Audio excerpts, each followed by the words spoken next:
বাংলাদেশে mob justice হোক। যে কথা এখানে খুরশিদ আলম ভাই বলেছেন, আরো অনেকে বলেছেন, এটা স্বীকার করার জন্য শেখ হাসিনা স্বৈরাচার থেকে মহাস্বৈরাচার, ফ্যাসিস্ট থেকে মব ফ্যাসিস্ট বানানোর পিছনে আমাদের অনেক দালাল সাংবাদিকের ভূমিকা ছিল। তারাই করেছেন এটা, আমরা দেখেছি। শেখ হাসিনা প্রেস কনফারেন্স করে আসলেন, প্রেস কনফারেন্স ডাকলেন ইন্ডিয়া থেকে ফিরে এসে, সেখানে গোপন চুক্তি করে আমার সম্পাদক সাংবাদিকদের সেদিন দরকার ছিল প্রশ্ন করা যে আপনি যে চুক্তি করেছেন, কি কি চুক্তি করেছেন,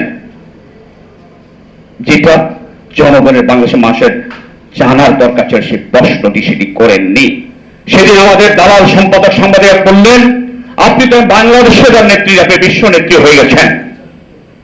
বললেন নোবেল পাওয়ার তো বিশ্বের মধ্যে একমাত্র দাবিদার আপনি। এভাবে একটা স্বৈর শাসকের ফেসিস্টকে উৎসাহিত করেছেন আমাদের দালাল সাংবাদিকরা। আবার যখন নির্বিঘ্নে আমাদের ছোট ছোট শিশুগুলোকে হত্যা করছিল, ঢাকার রাজপথে যখন রক্তে ভেসে যাচ্ছিল, আমরা রাস্তায় দাঁড়িয়ে যখন এর প্রতিবাদ জানাচ্ছিলাম, একই সময়ে সেদিন আমরা দেখলাম আমাদের পাশে দাঁড়িয়ে এদেরকে রাজাকার বানিয়ে, এদেরকে জামা শিবির বানিয়ে, এদেরকে ভিন্ন মতের বানিয়ে গুলি করার জন্য কিছু কিছু সাংবাদিক টক শোতে উদ্বুদ্ধ করেছেন, কিংবা আমাদের পাশে সমাবেশ করে উদ্বুদ্ধ করেছিলেন। এদেরকে আমি জাতির বিবেক বলি কিভাবে, এদেরকে সাংবাদিক বলি কিভাবে?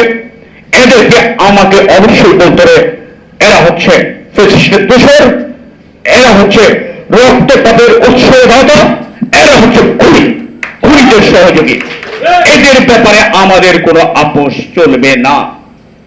আপোষ আমরা করতে পারি না, আমরা করবো না। তবে একই সঙ্গে যেটুকু বলি, নিরপরাধ সাংবাদিকদের উপর যেন কোন ধরনের জুলুম না হয়, মব জাস্টিস না হয়।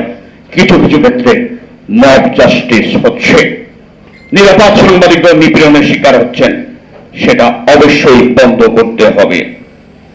একজনের অপরাধে অন্যজনকে শাস্তি দেওয়া যাবে না, এই জায়গায় আমাদেরকে ঠিক থাকতে হবে। সবশেষ যেটুকু বলি, একটা সুন্দর সময় আমরা দেখতে পাচ্ছি এসেছে, অনেকটা আরো সুন্দর সময় চাই। আমরা গণতন্ত্রকে বিকশিত দেখতে চাই, আমরা গণতন্ত্রের পূর্ণ স্বাধীন নিতে চাই। আমরা আমাদের ভোটের মাধ্যমে, জনগণের ভোটের মাধ্যমে আমাদের প্রতিনিধি নির্বাচন করে সংস্কার কাজটাকে এগিয়ে নিতে চাই, শেষ করতে চাই। সেই লক্ষ্যে আমাদের দৃঢ় বিশ্বাস, খুব দ্রুত সময়ের মধ্যে একটা নির্বাচন হবে, যে নির্বাচনের মধ্য দিয়ে জনগণ তাদের ভোটাধিকার প্রয়োগের মাধ্যমে তারা তাদের প্রতি নির্বাচন করবেন, এবং আমরা যে মানবিক বাংলাদেশের স্বপ্ন দেখছি, কথা বলছি, সেই মানবিক বাংলাদেশ আমরা পাবো, সে প্রত্যাশা শেষ করছি। আপনাদের সবাইকে অগণন ধন্যবাদ।